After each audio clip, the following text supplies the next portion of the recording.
सादर प्रणाम। मैं हूं हिमांशु द्विवेदी और स्वागत है आपका हमारी खास पेशकश सार्थक संवाद में। सार्थक संवाद के इस चरण में हम लगातार उत्तराखंड की उन शख्सियतों से आपको रूबरू करा रहे हैं जो इस प्रदेश की राजनीति में अहम स्थान रखते हैं।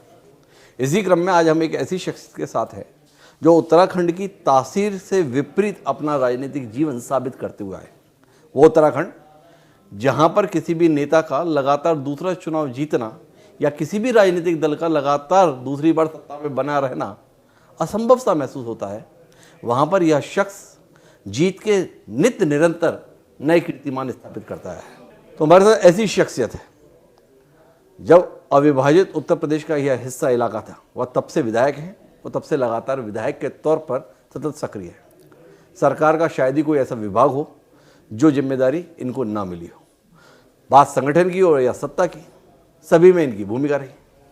अब से कुछ समय पहले तक यह प्रदेश कांग्रेस के अध्यक्ष थे और अब नेता प्रतिपक्ष की भूमिका में।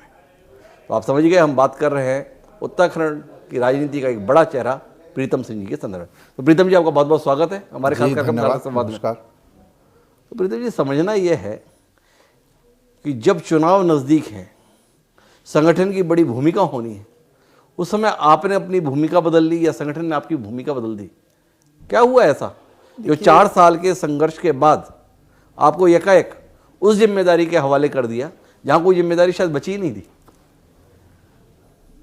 देखिए, जिम्मेदारी जो व्यक्ति को मिलती है, और मैं कांग्रेस पार्टी से जुड़ा हुआ हूँ, तो ये निर्णय जो है हमारा राष्ट्रीय नेतृत्व करता है। 2017 की विधानसभा चुनाव में हम परास्त हुए। उन विषम परिस्थितियों में राष्ट्रीय नेतृत्व ने मुझे उत्तराखंड प्रदेश अध्यक्ष की जिम्मेदारी सौंपी। मैंने कोशिश की, मैंने प्रयास किया कि उत्तराखंड राज्य के अंदर कांग्रेस की हम फिर से पुनर्स्थापना करने का काम करें। मैं उत्तराखंड के कांग्रेस के एक साथी का आभार व्यक्त करता हूं, धन्यवाद देता हूं कि उनका जो अपार प्यार, स्नेह और सहयोग मुझे मिला, उसके आधार पर ही आज हम भारतीय जनता पार्टी को एक कड़ी चुनौती देने की स्थिति में खड़े हैं। आप सब जानते हैं कि हमारी नेता प्रतिपक्ष इंदिरा हृदयेश जी का असमय निधन हुआ और उनके निधन के बाद कांग्रेस विधानमंडल दल की बैठक हुई और उस बैठक में ये निर्णय लिया गया कि राष्ट्रीय नेतृत्व नेता प्रतिपक्ष के परिप्रेक्ष्य में निर्णय ले। जो निर्णय राष्ट्रीय नेतृत्व लेगा वो सबको मान्य होगा, और राष्ट्रीय नेतृत्व ने मुझे नेता प्रतिपक्ष की जिम्मेदारी दी है, तो मेरा दायित्व बनता है, कर्तव्य बनता है कि मैं उत्तराखंड राज्य के अंदर कांग्रेस को फिर से और तेज़ी के साथ मजबूत करने का काम करूं। ये सवाल है, कांग्रेस इस देश का सबसे पुराना राजनीतिक दल है।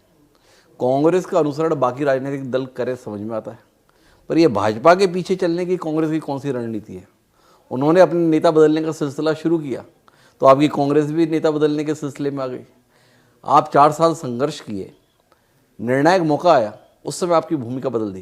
क्या आपको नहीं लगता है कि जिस व्यूह रचना के साथ कांग्रेस को पुनर्जीवित करने का आप प्रयास करते हैं, जैसा आपका दावा है, ये भूमिका में बदलाव कहीं ना कहीं उस संघर्ष को प्रभावित तो करता है?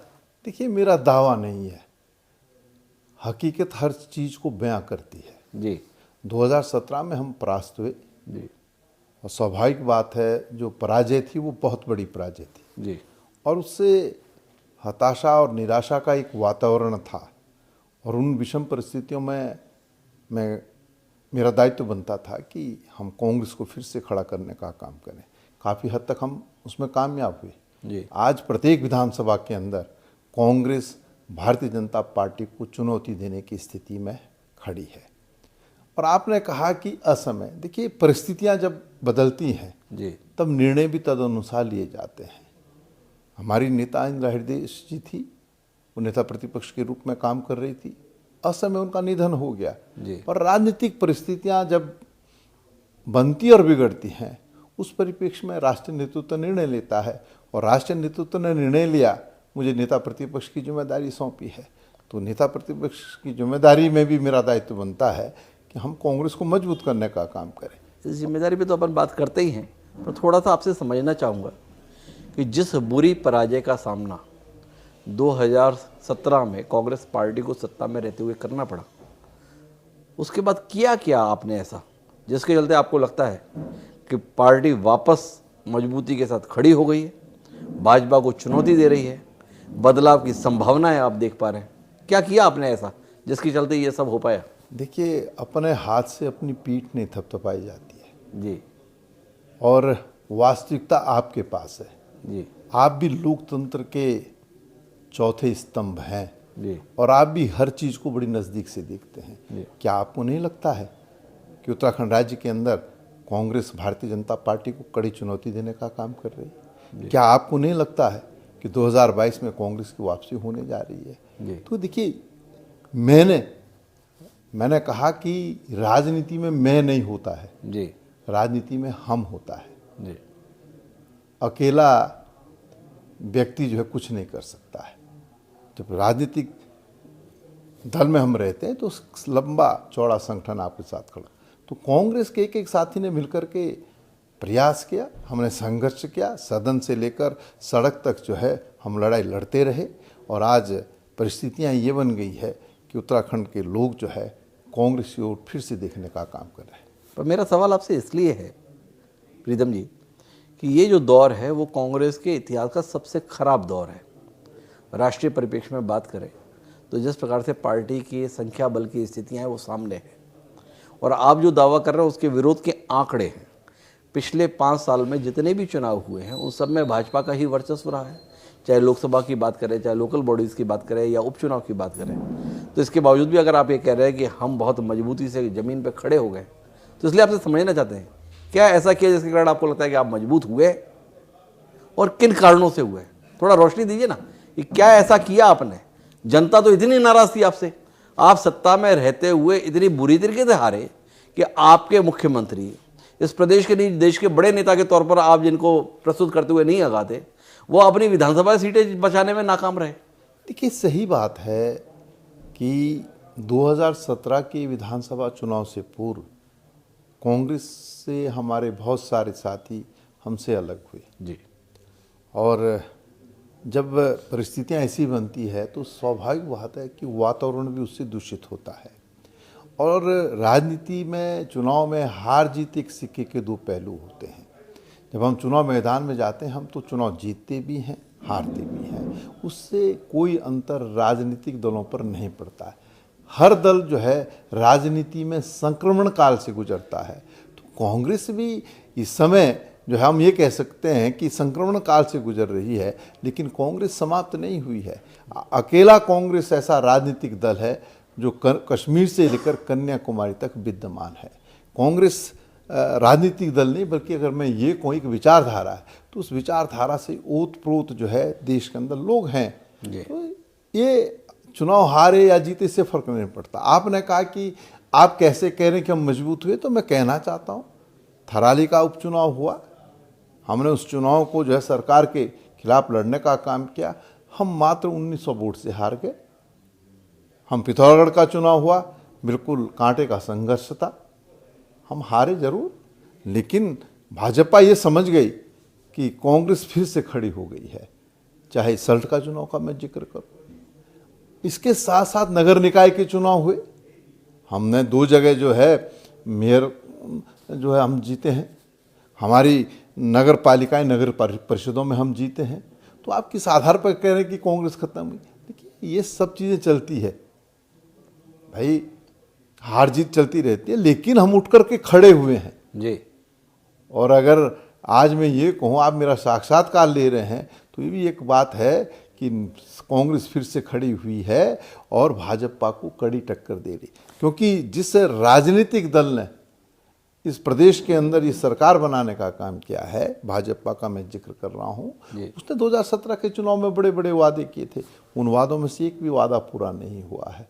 लोग हताश हैं, निराश हैं, वो 2022 का बेसब्री के साथ इंतजार कर रहे हैं और मेरा मानना है कि निश्चित रूप से कांग्रेस की वापसी होगी। पर भाजपा के नेता तो बड़ा दावा कर रहे हैं, डबल इंजन की सरकार चलाई है, कमाल कर दिया है इन 5 सालों में, जो कल्पना नहीं हो सकती है उससे बेहतर काम किए हैं, मुग्ध हैं एकदम। उनकी मुग्धता से आप कितने मुग्ध हैं? देखिए, मैं मुग्ध हूँ या ना हूँ ये प्रश्न नहीं है, जी बात यह है कि उत्तराखंड की जनता क्या सोच रही है। जी मैं आपको याद दिलाना चाहता हूं कि जब 2017 का विधानसभा चुनाव चल रहा था, उस चुनाव में देश के प्रधानमंत्री भी आए, तमाम भारतीय जनता पार्टी के लोग इस सूबे के अंदर आए और उन्होंने बड़े जोर शोर से एक बात कही कि यदि किसान डबल इंजन की सरकार बनाने में सहयोग करेगा तो हम किसानों का ऋण माफ करेंगे। क्या किसानों का ऋण माफ हुआ? 2022 तक किसानों की आय दुगनी होगी। क्या उनकी आय दुगनी हुई? उल्टे 3 काले कानून किसानों पर थोपने का काम सत्ता में बैठे लोगों ने किया है। तो किस आधार पर भाजपा कह रही है कि डबल इंजन की सरकार जो हमने किया वो पूरा, जो कहा वो पूरा किया। नौजवान साथी, उनसे भी रोजगार का वादा किया था। और आज मैं नहीं कह रहा हूँ, ये तो राष्ट्रीय परिप्रेक्ष्य में कटु सत्य है कि उत्तराखंड राज्य एक ऐसा राज्य है जहाँ पर बेरोजगारी की दर सबसे ज़्यादा है। तो नौजवान जो है वो रोज़गार के लिए संघर्ष कर रहा है और सत्ता में बैठे लोगों के कान पर जूं नहीं रेंग रही है। पर महंगाई के नहीं, देखिए ये कटु सत्य, ये मैं नहीं कह रहा हूँ जी। कांग्रेस आरोप लगाए तो आप कह सकते हैं, ये फॉरवर्ड कर सकते हैं, लेकिन कांग्रेस ने आरोप नहीं लगाए। ये तो आंकड़े हैं जिसमें बेरोजगारी की दर सबसे ज्यादा उत्तराखंड राज्य के अंदर जी। और क्या कहा था कि बहुत हुई महंगाई की मार, अब की बार भाजपा सरकार। जी। पेट्रोल 100 पार, डीजल भी जो है 100 के आसपास। जिस गैस के सिलेंडर को हम 400 पर छोड़ के गए थे, आज 1000 रुपये में मिल रहा है। आप बाजार चले जाइए, बाजार में मुझे बता दीजिए कौन सी ऐसी चीज है जो सस्ती है। गरीब आदमी का जीना दुर्लभ हो गया है। जब यूपीए की सरकार थी, डॉक्टर मनमोहन सिंह जी की अगुवाई में इस देश के अंदर सरकार चल रही थी, तो 10 रुपया अगर गैस के सिलेंडर पर बढ़ता था तो यही भाजपा के लोग, देश के प्रधानमंत्री से लेकर के तमाम जो नेता हैं, गैस के सिलेंडर को लेकर के सड़कों पर उतरे थे। आज क्यों है देश के प्रधानमंत्री मौन? आज भाजपा के लोग क्यों मौन हैं? और जब सदन में हमने महंगाई का मुद्दा उठाया था तो ये अजीबोगरीब स्थिति है कि संसदीय कार्य मंत्री कहते हैं कि उत्तराखंड राज्य में महंगाई नहीं है। तो लोग देख रहे हैं इसको बड़ी नजदीक से। अर्थव्यवस्था ध्वस्त है, ये सरकार विफल हुई है, इस पर स्वयं भाजपा के राष्ट्रीय नेतृत्व ने मोहर लगाने का काम किया है। अगर सरकार सही थी, डबल इंजन सही काम कर रहा था, तो त्रिवेंद्र रावत को क्यों हटाया? जी। उसके बाद आप एक नायाब तोहफा दिया, आपने दिया, एक आपने दूसरा मुख्यमंत्री दिया, सरकार ठीक काम कर रही थी, वो आपने तीरथ सिंह रावत को क्यों हटाया? जी। अब तीसरे मुख्यमंत्री के रूप में जिसको आपने दिया, जिसको स्वयं भाजपा के लोग कहते हैं कि वो नाइट वॉचमैन के रूप में जो है बैटिंग करेंगे। और नाइट वॉचमैन में क्रिकेट की दुनिया में कहा जाता है कि नाइट वॉचमैन वो बल्लेबाज होता है जो सबसे कमजोर होता है। ना वो चौका मार सकता है, ना वो छक्का मार सकता है। जी। समय नहीं है कुछ करने का, रोज घोषणाएं हो रही है। उन घोषणाओं पर अमली जामा कब पहना जाएगा बताएं सरकार। आपके सामने है, कोरोना की महामारी से लड़ने में सरकार पूरी तरीके से सक्षम साबित हुई। ये मैं नहीं कह रहा हूं, ये देश के लोग कह रहे हैं। जब दूसरी लहर आई, उस मंजर को आपने भी देखा, मैंने भी देखा है। जी। और तो छोड़िए, कोरोना के उस काल में जिस परिवार ने अपने प्रियजन को खोया, उसकी अंत्येष्टि के लिए भी उसको लाइन में खड़ा होना पड़ा। कहां थे ऑक्सीजन बेड? कहां था आईसीयू? कहां था वेंटिलेटर? रेमडेसिविर इंजेक्शन जो 400-500 रुपए के इंजेक्शन था, वो 50-50 हज़ार और 1-1 लाख रुपये में जो है लोगों को उपलब्ध हुआ। तो लोग उसको भूल जाएंगे। भ्रष्टाचार पर जीरो टॉलरेंस की बात किसने कही थी? इन्हीं लोगों ने कही थी कि हम पारदर्शी और भ्रष्टाचार मुक्त सरकार देंगे और 100 दिन के अंदर लोकायुक्त लाएंगे। कहाँ है लोकायुक्त? इतने मोर्चे पे विफल बता रहे प्रीतम मैं सिंह, अभी तो मैं शुरुआत की है, लेकिन इनका जो कहना है वो दो बातें आपसे साझा करना चाहता हूँ। जो आपका सवाल है कि जब डबल इंजन की सरकार बढ़िया चल रही थी तो क्यों बदल दिया तीरथ सिंह रावत को, क्यों बदल दिया त्रिवेंद्र सिंह रावत को, क्यों लेकर आए पुष्कर सिंह धामी को? सवाल हमने भी उनसे पूछा। उनका कहना था इंजन तो बढ़िया काम कर रहा है, ड्राइवर के तौर पे दायित्व बदल दिए, ड्राइवर बदले हमने।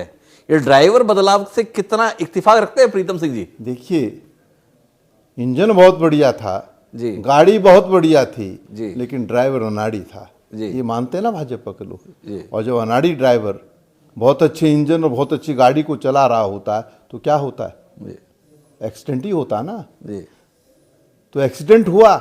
ये जो मैंने आपको गिना है ना, ये सारी विफलताओं का ताज तो इन्हीं इन्हीं ड्राइवरों पर लगेगा और किसी और पे थोड़ी लगेगा। जी आप मुझे बताओ ना, कुंभ में कोरोना टेस्टिंग हुई, जी बड़े स्तर पर भ्रष्टाचार हुआ और सरकार की नाक के नीचे हुआ, सरकार की देख रेख में हुआ। जी तो कहाँ है भ्रष्टाचार मुक्त सरकार? भू कानून को लेकर के लोग सड़कों पर हैं। क्यों बदला आपने भू कानून? तीर्थ पुरोहित सड़कों पर संघर्ष करने के लिए जो है बाध्य हैं। जी जो उत्तराखंड राज्य देवभूमि के नाम से जाना जाता है और देवभूमि में जो है तीर्थ पुरोहित सब सर्वोच्च होता है, वो तीर्थ पुरोहित सड़कों पर संघर्ष करे। देवी आपदा प्रबंधन ध्वस्त। 17, 18, 19 अक्टूबर को जो देवी आपदा आई जिसमें जान माल की बड़े व्यापक स्तर पर क्षति हुई, मैं आपसे भी जानना चाहता हूँ, आपसे पूछना चाहता हूँ, क्या देश के प्रधानमंत्री को इतना समय नहीं लगा कि वो संवेदनाएं व्यक्त करते?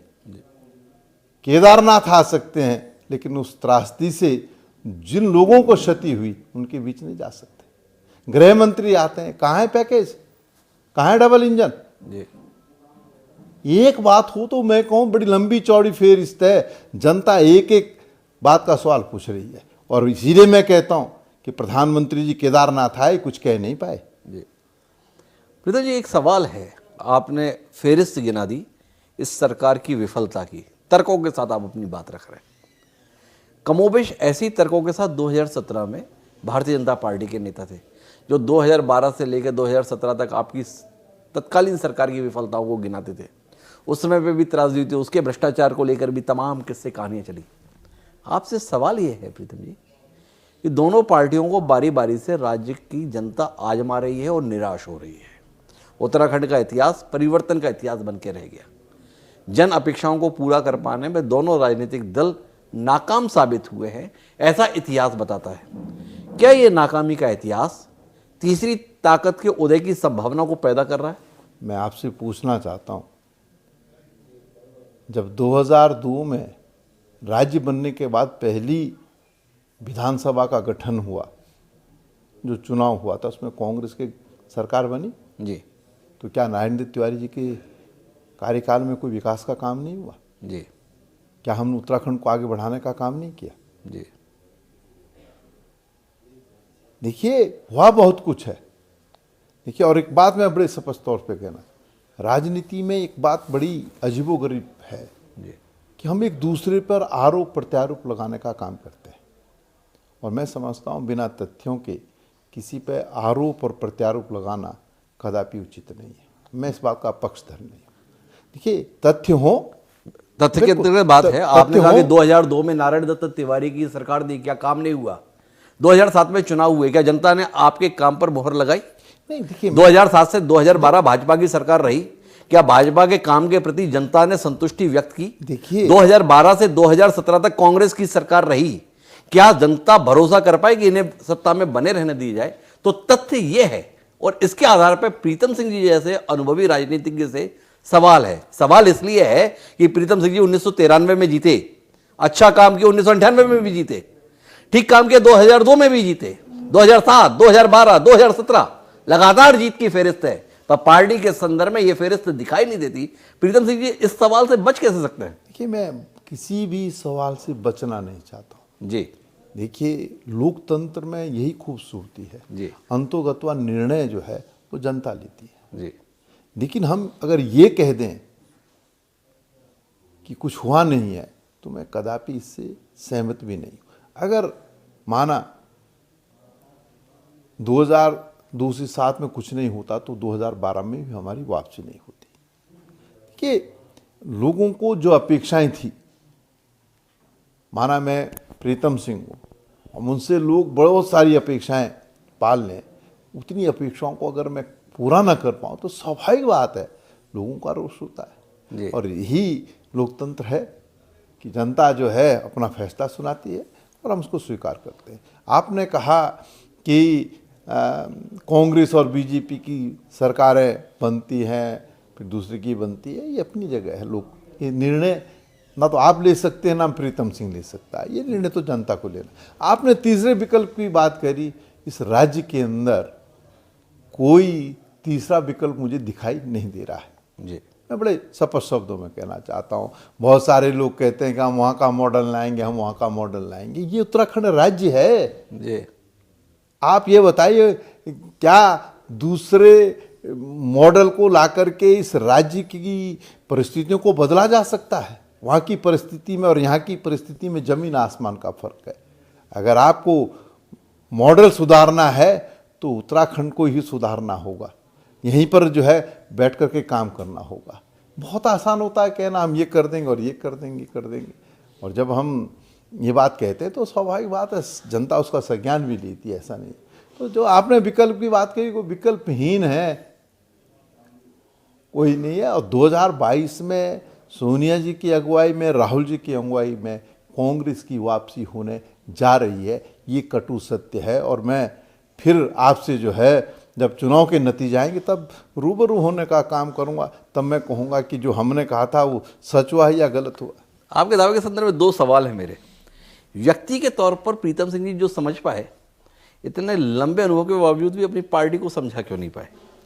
ये सवाल इस रूप में है कि प्रीतम सिंह जी 1993 में पहली बार विधायक बने, तब से लगातार विधायक के तौर पर जीतते आ रहे हैं, लेकिन पार्टी के संदर्भ में ऐसा ट्रैक रिकॉर्ड क्यों नहीं बन पाता? ये एक सवाल है। देखिए एक और दूसरा सवाल ये है कि आपकी पार्टी के पास में भी क्या विकल्प नहीं है कि 2017 में जिनके नेतृत्व में एक ऐतिहासिक पराजय का सामना करना पड़ा, एक बार फिर वो गांव-गांव, गली-गली, द्वारे-द्वारे अपने आप को मुख्यमंत्री बनाए जाने की गुहार करते हुए दिखाई दे रहे हैं। क्या इतनी विकल्पहीनता की शिकार पार्टी है? देखिए, कांग्रेस में कोई विकल्पहीनता की बात नहीं है जी। कांग्रेस में सामूहिक नेतृत्व में हम आगे बढ़ने का काम करते हैं जी। और आपने हरीश रावत जी का जिक्र किया, मैं कहना चाहता हूं कि वो हमारे राष्ट्रीय नेता हैं जी। और राज्य के अंदर कांग्रेस को मजबूत करने के लिए काम कर रहे हैं। और मैं कहना चाहता हूं कि आपने कहा कि कोई व्यक्ति जीत जाता, पार्टी नहीं जीत पाती है। देखिए, होता है, लोग, मैंने कहा ना, यही तो लोकतंत्र है। अब ऐसा तो हो नहीं सकता कि बिना विपक्ष के जो है क्या नाम लोकतंत्र जिंदा रह सकता। कुछ जीतते हैं, कुछ हारते हैं। अगर सारे हार जाएं और एक ही पार्टी आ जाए, ये तो असंभव बात है जी। तो ऐसा नहीं है, ये तो चलता रहता है। अरे, जिस राजनीतिक दल का आज आप जिक्र कर रहे हैं, वो 2 से चल के तो प्रारंभ हुए जी। तो ये सब चीज चलती है। आज आपको लगता है कि कांग्रेस कमजोर है, लेकिन नहीं, मैं नहीं मानता हूं। कांग्रेस जो है बड़ी मजबूत है, आज की तारीख में भी है। और जो ताकतें आज सत्ता में बैठी हुई हैं, उनके खिलाफ लड़ कौन रहा? लड़ने वाला तो एक राहुल गांधी है, और तो कोई लड़ नहीं रहा। बहुत सारी चीजें हैं जो धीरे धीरे छन करके सामने आ रही हैं, और निश्चित रूप से ये जो चीजें उभर करके सामने आ रही है, यही बदलाव का संकेत है। प्रीतम जी के लिए ये सवाल भले ही असहज करता हो, लेकिन पूछना बहुत जरूरी है। हरीश रावत जी हमारी पार्टी के बड़े नेता है, राष्ट्रीय नेता है, बहुत अच्छी बात है, पर 2017 की विफलता के संदर्भ में क्या इस तथ्य से इनकार करेंगे प्रीतम सिंह जी कि हरीश रावत न केवल मुख्यमंत्री के तौर पर जनता के द्वारा खारिज हुए, बल्कि जनप्रतिनिधि के तौर पर भी 2-2 सीटों से लड़कर भी बुरी तरीके से हारे? इसके बावजूद भी पार्टी आज एक नए चेहरे के साथ में जाने की हिम्मत नहीं कर रही। इस पर कुछ कहना चाहते हैं? देखिए, राष्ट्रीय नेतृत्व ने निर्णय लिया है कि हम उत्तराखंड राज्य के अंदर सामूहिक नेतृत्व में चुनाव लड़ने का काम करेंगे जी। और उसी दिशा में हम आगे बढ़ रहे हैं। 2022 में जब हम जीतेंगे तो राष्ट्रीय नेतृत्व और जो विधायकगण चुन कर आएंगे वो तय करेंगे कि किसको जिम्मेदारी देनी। और मैं समझता हूँ जिसको भी जिम्मेदारी मिलेगी, पूरी कांग्रेस पूरी ताकत के साथ उस व्यक्ति के साथ खड़े होने का काम करेगी। आपने कहा कि हार जीत, देखिए, मैंने कहा ना कि ये निर्णय तो जनता लेती है, ये किसी के हाथ में नहीं है। प्रीतम सिंह के भी हाथ में नहीं है कि प्रीतम सिंह जो है सोचे कि मैं जीत जाऊँ। ये निर्णय तो वहाँ के लोग करते हैं, वहाँ जहाँ से हम चुनाव लड़ते हैं, वहाँ के लोग तय करते हैं कि भाई क्या है, उसको हम सैल्यूट करते हैं, नमन करते हैं, प्रणाम करते हैं और कोशिश करते हैं इस बात के लिए कि जो हमारी खामियां रह गई उन खामियों को हम दूर करें और हम फिर से खड़े उठ करके आगे बढ़ने का काम। आखिरी दौर में बातचीत को ले चलता हूँ और समझना ही चाहता हूँ कि जनता ने तो लगातार आपके प्रति भरोसा रखा, पार्टी नेतृत्व ने भी खराब दिनों में आप पे भरोसा जताया, आपको प्रदेश अध्यक्ष का दायित्व सौंपा, आपको नेता प्रतिपक्ष की जिम्मेदारी दी। आने वाले समय में जो हरियाली आप देख पा रहे हैं, क्या उम्मीद करें पार्टी का ये भरोसा कायम रहेगा? पार्टी को नेतृत्व देने का मौका उन क्षणों में भी मिलेगा? देखिए, मैं तो कांग्रेस का आभारी हूँ और चक्रोता के लोगों का आभारी हूँ जी, क्योंकि उन्होंने हर विषम परिस्थितियों में भी कांग्रेस को जिताने का काम किया। राजनीति मुझे विरासत में मिली है, ये स्वाभाविक बात है, तो मुझे मौका भी विधायक चुनाव लड़ने का पहले मिल गया। लेकिन उसके बाद हमने कोशिश की, हमने प्रयास किया कि हम जन आकांक्षाओं पर जो है खरे उतरने का काम करें। पूरी ताकत के साथ, पूरी ईमानदारी के साथ हमने कार्य किया और इसी का ही नतीजा है कि राष्ट्रीय नेतृत्व ने मुझे प्रदेश अध्यक्ष की जिम्मेदारी सौंपी, आज नेता प्रतिपक्ष की जिम्मेदारी सौंपी है। भविष्य में क्या होगा ये कहना अभी संभव नहीं है। हम आ रहे हैं, इसमें कोई संशय, कोई दो राय नहीं, लेकिन राष्ट्रीय नेतृत्व क्या निर्णय लेगा ये राष्ट्रीय नेतृत्व पर निर्भर करता है। और राजनीति में मैं कहना चाहता हूँ, व्यक्ति का महत्व नहीं होता है, राजनीतिक दल का महत्व होता है।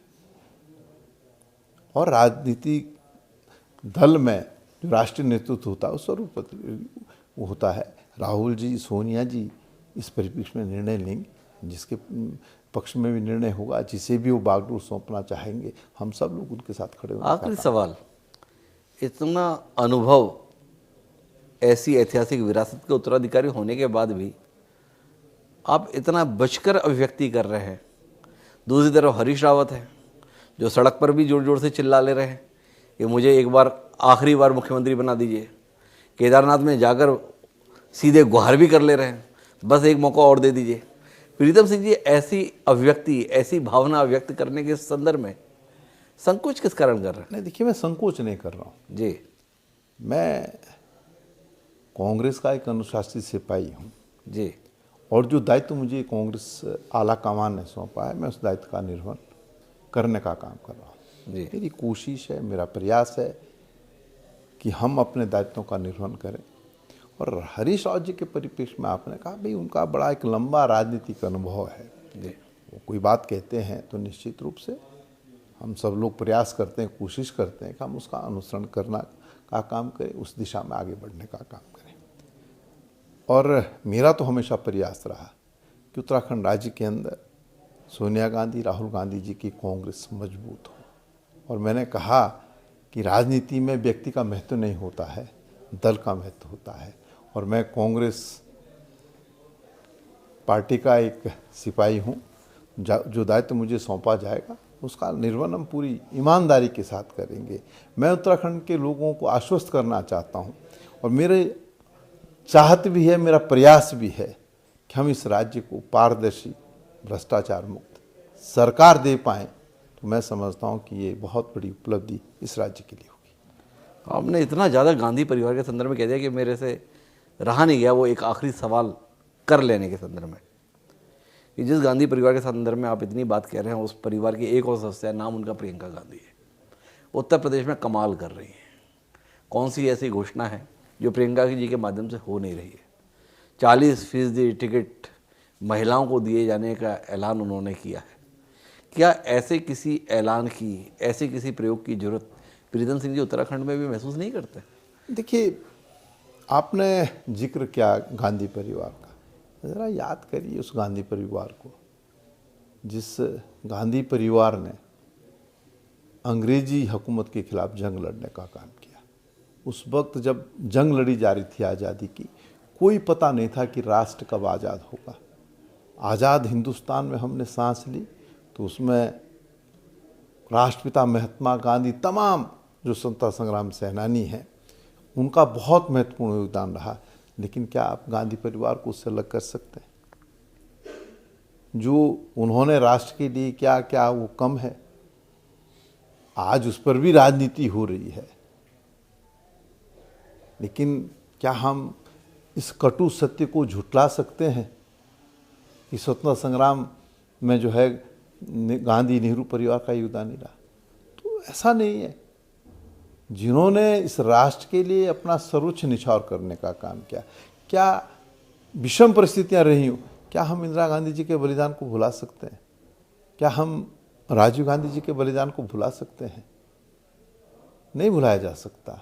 इस पर राजनीति हो सकती है, वो अलग बात, दिगर बात है, जो लोग राजनीति करना चाहें। लेकिन जिन लोगों ने अपने लहू से इस देश की सरजमी को सींचा हो, उनके परिप्रेक्ष्य में मैं समझता हूं कि कोई अनर्गल बात हम कहें कदापि उचित नहीं है। और आपने कहा कि उत्तर प्रदेश के अंदर प्रियंका गांधी जी उत्तर प्रदेश की परिस्थितियों के परिप्रेक्ष्य में अपनी बात कर रही हैं। उन्होंने कहा कि हम महिलाओं को, ये नहीं कहा उन्होंने कि हम 40% टिकट देंगे, उन्होंने कहा कि जो महिलाएं चुनाव लड़ने की इच्छुक है, चुनाव लड़ना चाहती हैं, तो हमारा प्रयास होगा कि हम 40% महिलाओं को टिकट दें। तो जो लड़ने वाली महिलाएं होंगी उनको प्राथमिकता दी जाएगी, और अगर वो संख्या बढ़कर के 40% तक आती है तो कोई संकोच हम टिकट देने में नहीं करेंगे, ये प्रियंका गांधी ने कहा है। और बातें वो संघर्ष कर रही हैं। आप मुझे बताइए, उत्तर प्रदेश में जो परिस्थितियां पैदा हो रही हैं उसके खिलाफ लड़ कौन रहा है? आप मुझे बताओ तो, कोई नाम तो बताओ ना आप। ठीक है, सरकार किसकी बनेगी, कौन जीतेगा, ये अलग विषय है, लेकिन उत्तर प्रदेश के अंदर कोई भी अगर बात होती है, कोई भी अन्याय अगर होता है, तो उस अन्याय के खिलाफ एक ही आवाज उठती है, वो प्रियंका गांधी है। इसमें कोई संशय, कोई दुराई नहीं। पर आपने उत्तराखंड को लेकर कुछ कहा नहीं। उत्तराखंड में देखिए, हमारी कोशिश होगी कि हम महिलाओं को भी प्रतिनिधित्व देने का काम करें। हमारी कोशिश होगी हम हर समाज के व्यक्ति को प्रतिनिधित्व देने का काम करें, हमारी कोशिश। और कांग्रेस की सोच रही है। सोनिया गांधी जी ने तो कहा जब एनडीए गठबंधन की सरकार बनी कि आप लोकसभा के अंदर महिला आरक्षण बिल लाई, हम समर्थन करेंगे, लेकिन वो बिल नहीं आ पाया। बाकी तो कांग्रेस का जब वक्त था, अनुसूचित जाति जनजाति के लोगों को किसने प्रतिनिधित्व देने का काम किया? भाई, ये भी तो काम हुआ है। आज पंचायतों में महिलाओं के आरक्षण की बात हम करते हैं, पिछड़ी जाति के आरक्षण की हम बात करते हैं, अनुसूचित जाति जनजाति के लोगों को लेकर के आरक्षण की अगर हम बात करते हैं, तो ये काम भी तो, चाहे पंचायत हो चाहे नगर निकाय हो, ये भी तो कांग्रेस ने किया। क्या हम राजीव गांधी जी के योगदान को भुला सकते हैं? तो ऐसा नहीं है, जब वक्त आता है तो हम करते हैं। और हमारी राष्ट्रीय अध्यक्ष ने कहा कि जिस दिन कांग्रेस केंद्र के अंदर स्पष्ट बहुमत से सरकार बनाएंगी, तो हम महिला आरक्षण विधेयक भी जो है लोकसभा और विधानसभा के लिए लोकसभा में लाएंगे। ब्रिदम जी, आपसे हमने तमाम मसलों पर बातचीत की है। हमारे कार्यक्रम की जो स्वरूप है उसमें आखिरी समय में मौका होता है सीधे जनता से संवाद करने का। इस कार्यक्रम के माध्यम से आप उत्तराखंड और देश की जनता को कोई बात जो सीधे कहना चाहते हो तो आप हैं और जनता है। देखिए, मैं तो उत्तराखंड की जनता को जो है नमन करता हूँ, प्रणाम करता हूँ। ये उत्तराखंड की ही जनता रही कि राज्य बनने के बाद आपने इस प्रदेश के अंदर कांग्रेस और भारतीय जनता पार्टी दोनों ही राजनीतिक दलों को सरकार बनाने का सुअवसर दिया। आपके सामने कांग्रेस का कार्यकाल भी है, भारतीय जनता पार्टी का कार्यकाल भी है। लोग निश्चित रूप से तुलनात्मक जो है इसमें अध्ययन भी करते हैं, तदनुसार अपनी ओपिनियन भी जो है फॉर्म करने का काम करते हैं।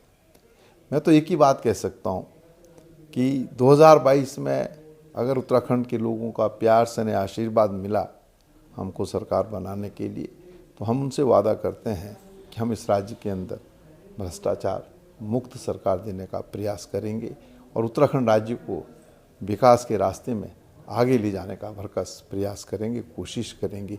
ये हमारा उत्तराखंड की जनता से कहना है। मैं फिर से उत्तराखंड की आवाम का, उत्तराखंड की जनता का अभिनंदन करता हूँ, स्वागत करता हूँ। धन्यवाद। तो ये थे हमारे साथ में प्रीतम सिंह जी, जो नेता प्रतिपक्ष की भूमिका में इस समय उत्तराखंड में है, जिनका भरोसा है कि विगत 4.5 साल से जो जमीनी संघर्ष किया है उसके चलते कांग्रेस के प्रति एक वातावरण है, और वो वातावरण 2022 के विधानसभा चुनाव में कांग्रेस के पक्ष में जनादेश के रूप में व्यक्त होगा। और वह मौका अगर कांग्रेस को मिला तो एक भ्रष्टाचार मुक्त सरकार देने की कोशिश, एक ईमानदार कोशिश उनकी पार्टी के द्वारा की जाएगी। क्या ये अवसर कांग्रेस पार्टी को मिलेगा, इसके लिए हमें थोड़ा इंतजार करना होगा। लेकिन आपका बहुत बहुत धन्यवाद आप समय देने के लिए। और दोस्तों, इसी के साथ अब मुझे दीजिए इजाजत। जल्द फिर मिलेंगे नई शख्सियत के साथ। सादर प्रणाम।